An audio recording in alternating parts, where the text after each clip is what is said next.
Iran Israel युद्ध में US को किस बात का डर है? दरअसल यूएस डरा हुआ है, यह बात सच है।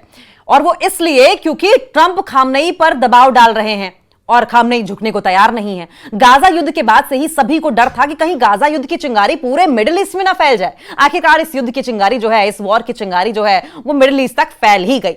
पिछले 5 दिनों से इजराइल और ईरान एक दूसरे पर हमला कर रहे हैं, जिससे कि दोनों देशों को बहुत ज्यादा नुकसान उठाना पड़ रहा है। दोनों देशों में तबाही मची है, दोनों देशों में डिस्ट्रक्शंस हो रहे हैं, बहुत लॉस हो रहा है। न सिर्फ लाइफ का लॉस हो रहा है बल्कि एसेट्स का लॉस हो रहा है, इकोनॉमी डाउन होती चली जा रही है। दोनों देशों के बीच छिड़े युद्ध का जो असर है, दोनों देशों के बीच में जिस तरीके से ये वॉर अब शुरू हो गई है, इसका जो असर है वो पूरी दुनिया में दिखने लगा है। सिर्फ अमेरिका और इजराइल ही ईरान पर हमला करने के फेवर में है। सिर्फ अमेरिका और इजराइल ईरान पर हमला करने के फेवर में है, लेकिन बाकी अगर वेस्टर्न कंट्रीज की बात करें तो वो ईरान के प्रति उनका एक सॉफ्ट इंक्लिनेशन है, एक सॉफ्ट रवैया रहा है, एक नरम रुख रखते हैं।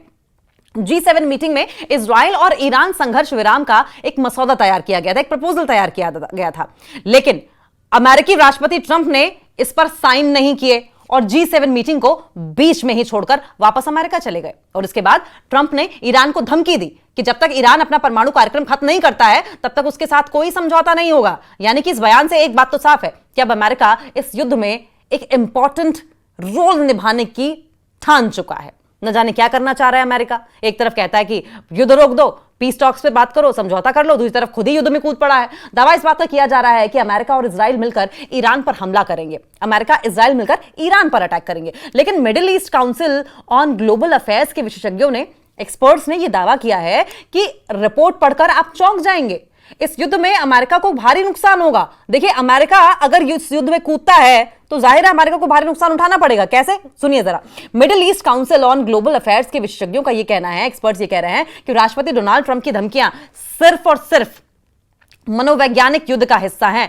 यानी कि वो एक तरीके से कहा जाए कि ब्रेन से खेलने की कोशिश कर रहे हैं, माइंड गेम्स खेलने की कोशिश कर रहे हैं। और ट्रंप अपनी परस्पर विरोधाभासी टिप्पणियों के जरिए क्षेत्र में रणनीतिक दबाव बनाने की कोशिश कर रहे हैं ईरान पर। देखिए, हम पहले ही कह रहे थे कि लगातार ट्रंप इस बात को लेकर जाने जा रहे हैं। ईरान क्यों नहीं झुक रहा है? ईरान इसलिए नहीं झुक रहा है क्योंकि उनकी स्टेटमेंट्स कॉन्ट्राडिक्टरी हैं। वो कह कुछ और रहे हैं, कर कुछ और रहे हैं। उनकी जो स्टेटमेंट्स हैं वो मेल ही नहीं खा रही हैं। कभी इजराइल का साथ देते हैं, कभी ईरान से समझौते की बात करते हैं, कभी खुद युद्ध में कूदने की बात करते हैं, कभी धमकी दे देते हैं आयतुल्लाह खमनेई को कि हम जानते हैं तुम कहां छिपे हो, हम जब जरूरत पड़ेगी तो ढूंढ कर मारेंगे। इसके अलावा वो ये भी कहते हैं कि जब तक हम पर कोई अटैक नहीं करेगा हम अटैक नहीं करेंगे, हम युद्ध में हिस्सा नहीं लेंगे। लेकिन कुल मिलाकर पीछे से सब कुछ कर रहे हैं ट्रंप। न्यूज चैनल अल जजीरा से बातचीत करते हुए मिडिल ईस्ट के जानकार आदिल अब्देल गफार ने कहा है कि मिडिल ईस्ट में इस वक्त हालात और ज्यादा बिगड़ सकते हैं और इसको देखते हुए डोनाल्ड ट्रंप इस युद्ध को रोकना चाहते हैं। अगर अमेरिकी सैन्य ठिकानों पर हमला होता है, अगर अमेरिकी मिलिट्री बेसिस को टारगेट किया जाता है या फिर होर्मुज जल डमरू मध्यस्थ को बंद किया जाता है, तो इसका सीधा सीधा असर जो है वो अमेरिका और साथ साथ वर्ल्ड लेवल पर, वर्ल्ड इकोनॉमी पर पड़ेगा। और इसलिए ट्रंप जल्द से जल्द इस युद्ध को रोकना चाहते हैं। साथ ही ट्रंप का सबसे बड़ा जो टारगेट है वो ये है कि मिडिल ईस्ट में स्टेबिलिटी बनाकर रखी जाए, क्योंकि युद्ध की स्थिति में, वॉर की सिचुएशन में अमेरिका के आर्थिक हितों को नुकसान पहुंचेगा, अमेरिका की इकोनॉमी को नुकसान पहुंचेगा। इजराइल पर संगीन इल्जाम है। क्या इल्जाम है? गफार का यह भी कहना है कि इजराइल का एजेंडा अमेरिका के एजेंडे से बिल्कुल अलग है। गफार ने इजरायली पीएम बेंजामिन नेतन्याहू पर संगीन इल्जाम भी लगाए हैं। उन्होंने कहा कि नेतन्याहू अपने राजनीतिक अस्तित्व के लिए लड़ रहे हैं, यानी कि उनकी जो पॉलिटिकल स्टेबिलिटी है, उनकी पॉलिटिकल एग्जिस्टेंस है, उसको लेकर लड़ रहे हैं नेतन्याहू। और अमेरिका की तरह उनकी आइडियोलॉजी नहीं है। उनकी और इजराइल की, बेंजामिन नेतन्याहू की और अमेरिका की आइडियोलॉजी में फर्क है और इसलिए वे लगातार युद्ध की स्थिति बनाए रखना चाहते हैं। मतलब वो चाहते हैं कि ये जो युद्ध है ईरान और इजराइल के बीच में वो चलता रहे, चलता रहे, चलता रहे, जिससे कि उनका रेजीम बना रहे, बना रहे, बना रहे, वो सत्ता के सिंहासन पर बैठे रहे।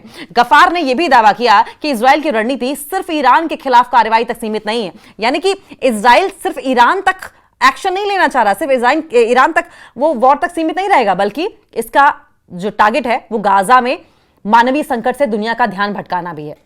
गाजा में देखिए ह्यूमन एड्स भेजने की कोशिश की जा रही थी, लेकिन इजराइल नहीं चाहता कि वहां पर ह्यूमन एड्स भेजी जाए।